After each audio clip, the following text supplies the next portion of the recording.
జూబ్లీహిల్స్ ఉప ఎన్నికల్లో భాగంగా 11న జరగబోయే ఓటింగ్ కేంద్రాలకు ఈవీఎంలను తరలించే ప్రక్రియను అధికారులు చేపట్టారు.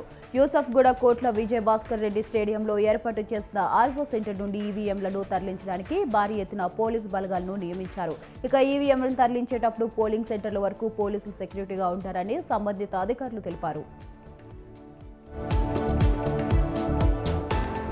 జూబ్లీహిల్స్ బైపోల్స్ లో కాంగ్రెస్ పార్టీ అధికార దుర్వినియోగానికి పాల్పడుతుందని బీఆర్ఎస్ నేతలు ఆరోపించారు. ఈ మేరకు మాజీ మంత్రి హరీష్ రావు ఆధ్వర్యంలో చీఫ్ ఎలక్టోరల్ ఆఫీసర్ను కలిసి ఫిర్యాదు చేశారు. ఈసీఓని కలిసిన బీఆర్ఎస్ నేతల్లో తలసాని, కొవ్వుల, ఈశ్వర్, కౌశిక్ రెడ్డి, జీవన్ రెడ్డి తదితరులు ఉన్నారు.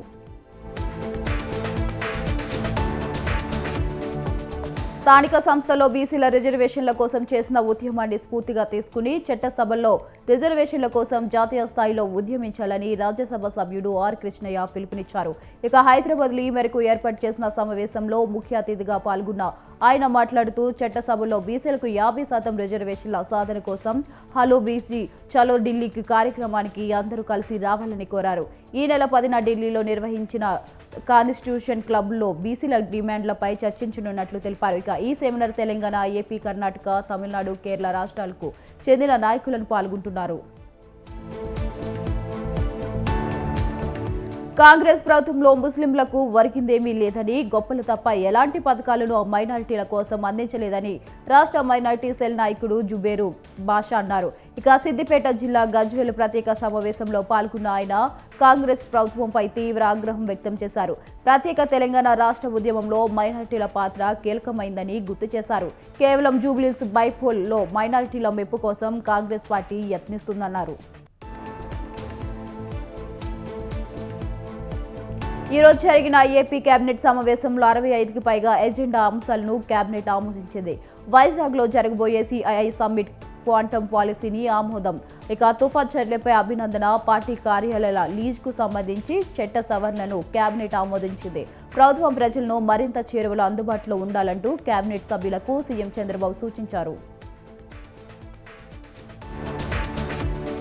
కూటమి ప్రభుత్వం అధికారంలోకి వచ్చిన తర్వాత అనంతపురం జిల్లాలో టీడీపీ నేత ఓబిలేసు భూ ఆక్రమణలకు పాల్పడుతున్నారంటూ వైసీపీ నేతలు గగ్గోలు పెడుతున్నారు. నార్పల మండలం నాయనపల్లి ఆర్టీసీ స్థలాన్ని ఆయన ఆక్రమించుకున్నారంటూ వైసీపీ నేతలు ఆరోపించారు. ఇక ఈ మేరకు వైసీపీకి చెందిన పలువురు నేతలు అడ్డుకునే ప్రయత్నం చేయడంతో దౌర్జన్యానికి దిగినట్లు తెలిపారు.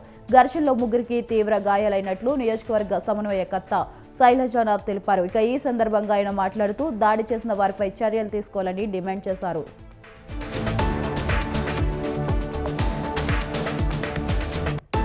నైపుణ్యాల అభివృద్ధితోనే అవకాశాలు అంది వస్తున్నాయన్నారు లోకస్త పార్టీ వ్యవస్థాపకులు Jayaprakash Narayana. Telangana academy for silk and knowledge data engineering course పూర్తి చేసుకున్న యువతకు సర్టిఫికెట్లు ప్రదానం చేసే కార్యక్రమంలో ఆయన ముఖ్య అతిథిగా పాల్గొన్నారు.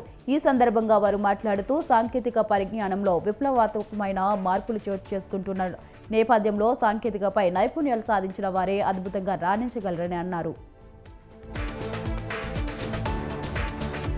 వికారాబాద్ జిల్లా కుల్చకర్ల మండలం తహసీల్దార్ కార్యాలయం ఎదుట రైతులు భిక్షాటన చేస్తూ వినూత్న నిరసన చేపట్టారు.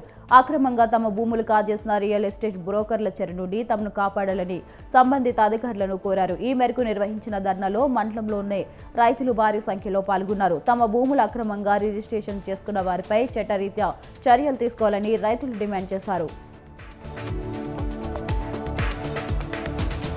పరిశ్రమల నుంచి సస్పెండ్ చేసిన కార్మిక నాయకులకు న్యాయం చేయాలని సంగారెడ్డి కలెక్టరేట్ వద్ద సిఐటియు ఆధ్వర్యంలో ధర్నా నిర్వహించారు.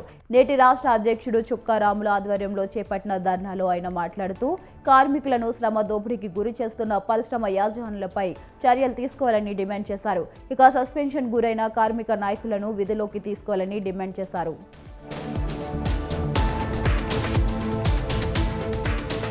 తిరుమలలో తరచూ చోటు చేసుకుంటున్న అపచారాలను అధికారులు అడ్డుకోలేకపోతున్నారు. తిరుమల కొండపై మద్యం, మాంసాహారంపై నిషేధం విధించినా భక్తులు పాటించడం లేదు. తరచూ మాంసం తింటూ మద్యం సేవిస్తూ భక్తులు పట్టుబడుతున్నారు. తాజాగా తిరుమల శ్రీవారి పాదాల చెంత మెట్ల మార్గంలో టీటీడీ సిబ్బంది మాంసాహార భోజనం తింటూ పట్టుబడ్డారు. టీటీడీ సిబ్బంది మాంసం తినడంతో సర్వత్రా విమర్శలు వ్యక్తమవుతున్నాయి.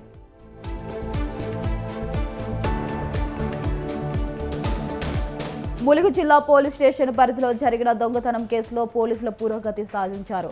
గత 4 రోజుల క్రితం బుసాపూర్కు చెందిన పులియాల రజనీ ఇంట్లో దొంగతనం జరిగిందంటూ ఫిర్యాదు చేయడంతో పోలీసులు తీవ్రంగా దర్యాప్తు చేశారు. ఈ కేసులో ముద్దాయిలుగా కుక్కలరాజు, కండిల పద్మ, పెరుమండ్ల భాగ్యలక్ష్మిలు నేరానికి పాల్పడినట్లు పోలీసులు గుర్తించారు. వారి వద్ద నుంచి చోరీ కాబడిన బంగారు ఆభరణాలతో పాటు 2,10,000 రూపాయల నగదు స్వాధీనం చేసుకున్నారు.